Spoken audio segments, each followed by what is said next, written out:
Say I it's just saw you go like that. It didn't go well. yeah. So it's recording everything you're saying right now. Where's the timer gonna be on the table? Right here. Okay. All right.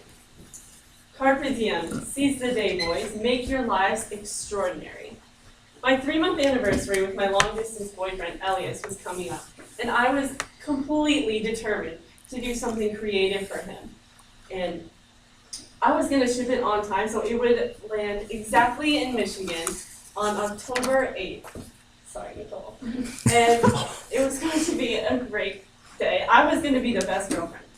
So anyways, I was hanging out with my babe on a Friday night, and she's like, hey, why don't we paint some canvases? And immediately, the image of his bare, white, cinder block dorm walls flashed into my mind, and I knew exactly what I was going to do. I was going to paint this canvas for my boyfriend, and he was going to hang it on the wall of his room, and I was going to be a creative girlfriend for once in my life. So I could not wait for that Monday for the mail services to open up so that I could go and send him that little wonderful surprise. But much to my dismay, Elias was not going to be the only one surprised on that day. I, too, was in for quite a surprise. Anyways, allow me to walk you through the journey that I learned of how to look before you leap. So, it's okay that you're not creative. I still love your cards. That's what Elias said as I communicated with him my frustration at how he always does the cute stuff. And then there's me handing him a card. Here's some colored construction paper with some ink on it.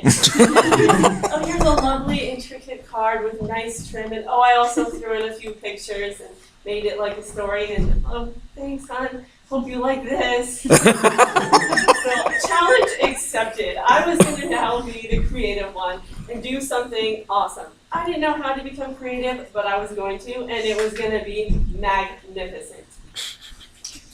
So, I decided that the perfect thing to do was not going to do something mushy where he'd be embarrassed to hang it up, but take a quote from his favorite movie, Dead Poets Society, and write it on there. And after many hours of stroking, even though it didn't look like much, it felt like a lot. Everything had to be filled, no white gaps.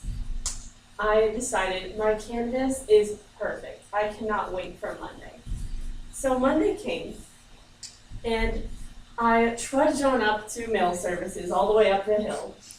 And along the way, I ran into some surprises. So as I walked along, I saw from the bush, close by the gate, right in front of Ro, this little squirrel there. And he was looking at me with his little black beady eyes, and I was like, dang, like, is he gonna come and run up at me? Like, I'm kind of scared to cross. And I was like, oh my gosh, am I seriously being intimidated by a squirrel right now? But you know what? There's a first for everything. College, right? Where you experience new things. So I finally made it past without a scratch. And I made it uphill, and out of breath said, here's this canvas. I wanted to go to Michigan. So do you know when it's gonna get there? And it's like sweet sounding music to my ears. He said, it should be there right before October 8th. Yes! I was gonna do it. I was gonna be the best. So I walked down the hill, this time trying to catch my breath, but also super excited. So I was like, and as I was proceeding, I was like, wow, I'm feeling so good about myself. I am the best girlfriend. Like, look at me, finally stepping up my game. And I was so excited for him to receive it. And I'm not very good at keeping in surprises.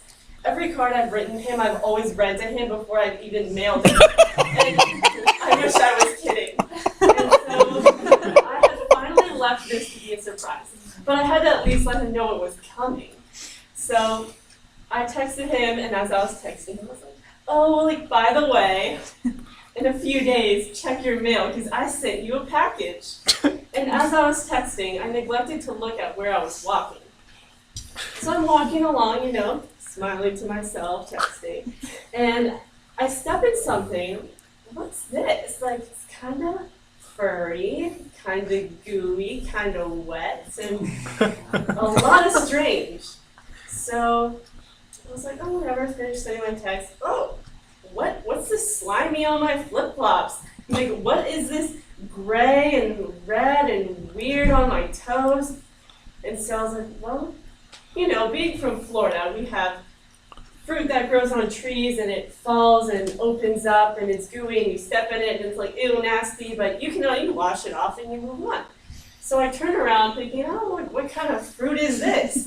And I turn around and immediately a shudder is sent through my entire body and I find a little squirrel, arms up, dead, chest wide open, fresh roadkill. My toes had just penetrated fresh squirrel roadkill.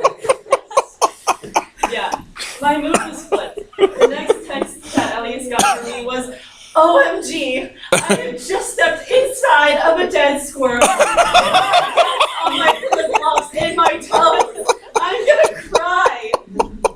And being the supportive boyfriend that he is, bless his heart, he texts me back with nothing but all laughing face emojis. You just made my day. That's hilarious. So as I walk back, Dignity behind me, holding a flip-flop with guts on it, and ironically, because they were my shower shoes that are supposed to be clean, right? So I'm walking like this, trying to scrape my toes against concrete to try to get whatever yuck that was inside of that squirrel off of me. And I call him for some moral support, and he answers the phone, crying, laughing, and I'm on the other side wanting to cry, but not being emotional of a person enough to actually have tears, and walk along, and then I make it to my dorm, throw my flip-flop in the shower, turn it on, wash off my toes, and proceed to hop inside my room, because I'm not trying to spread rabies in there. So,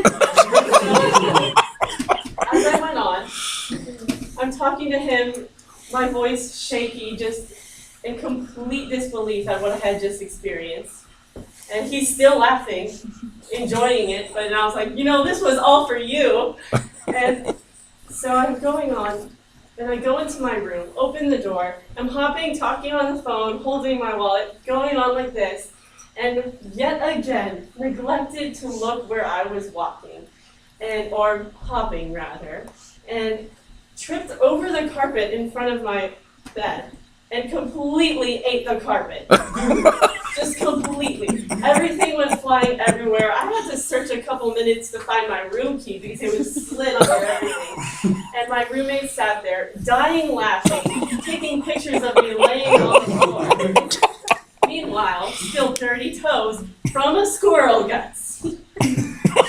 So, after all this, I learned how important it is, as I lay there on the ground, for the second time, not looking where I was stepping, how important it is to look before you leap, because you never know that you might step inside of a little furry, fresh roadkill squirrel. Thank you.